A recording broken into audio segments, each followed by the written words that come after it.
Again most welcome to all of you in my Bliss Study Academy. आज का जो हमारा टॉपिक है वो है structure of atom. Previous video में आपने देखा था कि एटम क्या है, एटम किन किन पार्टिकल्स मिलकर के बना हुआ है, फंडामेंटल और सब एटॉमिक पार्टिकल्स ऑफ एटम क्या हैं। आज का जो हमारा वीडियो है उसमें हम देखेंगे एटम का स्ट्रक्चर। तो देखिएगा ध्यान से, यहाँ पे आपको एक राउंड शेप आपको दिख रहा होगा, है ना। तो जो ये छोटा सा दिख रहा है, ये छोटा सा, ये बहुत ही छोटा सा है और इसमें दो लोग रहते हैं। कौन कौन? प्रोटॉन और न्यूट्रॉन। ये जो छोटा सा पार्ट है, इस छोटे से पार्ट को बोलते हैं न्यूक्लियस। छोटे से पार्ट को क्या बोलते हैं? न्यूक्लियस, है ना। और इसके अराउंड में जो आप देख रहे हैं, ये जो है, ये जो बाहर का है, इसको बाहर को, ये जो सबसे लास्ट का है आपको यहाँ पे दिख रहा होगा, है ना। ये जो फर्स्ट स्फीयर, ये फर्स्ट सर्कुलर पाथ है और सेकंड है। ये जो आपको लास्ट का दिख रहा होगा, इसी में कौन रहते हैं? यहाँ पे होते हैं ऑर्बिटल्स, और ऑर्बिटल्स के अंदर जो ऑर्बिट होते हैं उन्हीं में कौन रहते हैं? इलेक्ट्रॉन्स। तो ये जो सबसे बाहर का है, यहाँ पे आपको इलेक्ट्रॉन देखने को मिलेंगे। मैंने प्रीवियस वीडियो में आपको बताया था कि इलेक्ट्रॉन को ई से रिप्रेजेंट करते हैं, प्रोटॉन को पी से। कभी कभी हम दिखाने के लिए, चार्ज को दिखाने के लिए यहाँ पे लिख देते हैं P plus. P plus means proton पे पॉजिटिव, तो प्रोटॉन का पहला लेटर भी पी है और पॉजिटिव का भी पी ही है। और ये आपका क्या है? इलेक्ट्रॉन। और इलेक्ट्रॉन पे क्या होता है? नेगेटिव चार्ज होता है। न्यूट्रॉन पे कोई चार्ज ही नहीं होता है और इलेक्ट्रॉन पे क्या होता है? नेगेटिव चार्ज होता है। तो ये देखिए आप, यहाँ पे जो न्यूक्लियस होता है इतना छोटा होता है। सपोज करिए कि आप इस एटमॉस्फेयर में एक छोटी सी गेंद ले लीजिए, तो जो छोटी सी गेंद है वो न्यूक्लियस है, और उसके अराउंड 5 किलोमीटर का जो एरिया है, उतना डिस्टेंस है, उतना डिस्टेंस जो है बाहर कौन रहते हैं? इलेक्ट्रॉन रहते हैं। मतलब एक सपोज करिए कि कितना अगर छोटा होगा, अगर हम इसको रियली में अगर हम सोचें, एज्यूम करें, तो बहुत छोटा होता है कौन? आपका न्यूक्लियस। और एक बात समझिएगा, जो यहाँ पे प्रोटॉन और न्यूट्रॉन है, तो आपको मैंने बताया था कि प्रोटॉन का भी अपना मास होता है, न्यूट्रॉन का भी अपना मास होता है, इलेक्ट्रॉन का भी मास होता है। तो प्रोटॉन प्लस न्यूट्रॉन का जो मास होता है, प्रोटॉन और न्यूट्रॉन दोनों को मिला के हम यहाँ पे प्रोटॉन एंड न्यूट्रॉन, पहले देखिए, प्रोटॉन और न्यूट्रॉन दोनों को मिला करके हम क्या बोलते हैं? इन दोनों को मिला के बोलते हैं न्यूक्लियंस। प्रोटॉन्स और ये न्यूट्रॉन को बोलते हैं न्यूक्लियंस, और न्यूक्लियस में पाए भी जाते हैं। इनके बाहर ऑर्बिट में कौन पाए जाते हैं? इलेक्ट्रॉन्स पाए जाते हैं। तो अब ध्यान दीजिए, इसके बाद हम देखते हैं कि ये जो किसी भी एटम का जो टोटल मास होता है, total mass of an atom is centred into nucleus. किसी भी एटम का टोटल मास सेंटर्ड होता है न्यूक्लियस में।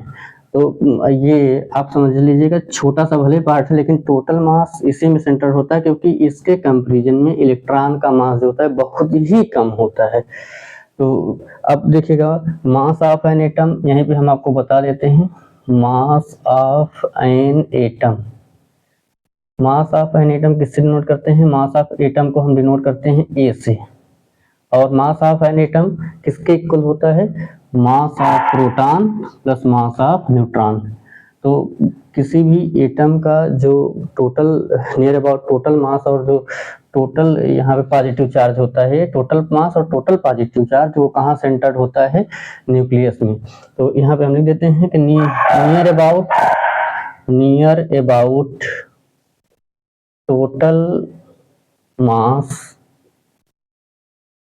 And total positive charge, total positive charge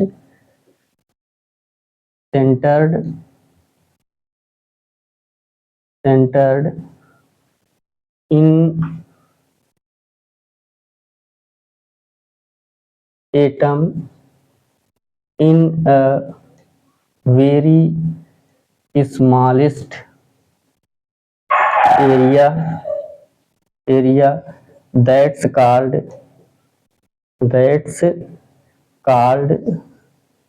nucleus. जिसको हम क्या बोलते हैं? न्यूक्लियस बोलते हैं। न्यूक्लियस में ही एटम का total mass, near about total mass और टोटल पॉजिटिव चार्ज क्या होता है? सेंटर्ड होता है। और एक बात आप ध्यान देंगे, तो ये मास, किसी भी एटम का मास किसके मास के इक्वल होता है? प्रोटॉन का मास प्लस न्यूट्रॉन का मास। और किसी भी एटम में जितने प्रोटॉन्स पाए जाते हैं वही उस एटम का एटॉमिक नंबर होता है। किसी भी एटम का एटॉमिक नंबर किस पे डिपेंड करता है? Total number of proton presented in that's atoms nucleus. यहाँ पे वो भी बता देते हैं। तो atomic number of an atom, atomic number of an atom, atomic number of an atom is equal to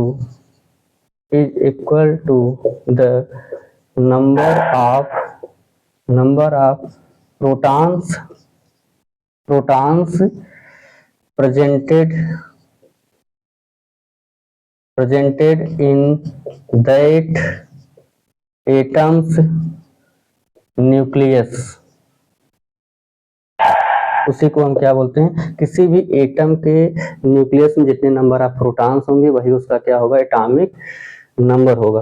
तो एटॉमिक नंबर को डिनोट किससे करते हैं? जेड से। एटॉमिक नंबर को डिनोट करते हैं जेड से। और एक ये किसके इक्वल होगा? नंबर ऑफ प्रोटॉन्स के।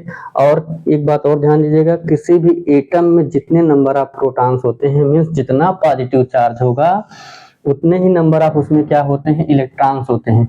जितना पॉजिटिव चार्ज होता है उतना ही निगेटिव चार्ज भी होता है। तो जब पॉजिटिव निगेटिव बराबर होंगे, ऐसा समझिए जब जो है दो पक्ष में दो ऐसे लोग हों जिनमें लड़ाई होनी हो और दोनों पक्ष की संख्या बराबर हो, दोनों की ताकतें बराबर हो, तो कभी जल्दी आपस में लड़ेंगे नहीं। तो ऐसे ही किसी भी एटम में जितना पॉजिटिव चार्ज होता है उतना ही नेगेटिव चार्ज होता है। इसलिए जो है एटम क्या होता है? स्टेबल होता है और एटम का स्ट्रक्चर स्टेबल होता है। यही रीजन है कि क्योंकि उसमें number of positive charge equal होते हैं नंबर ऑफ नेगेटिव चार्ज के।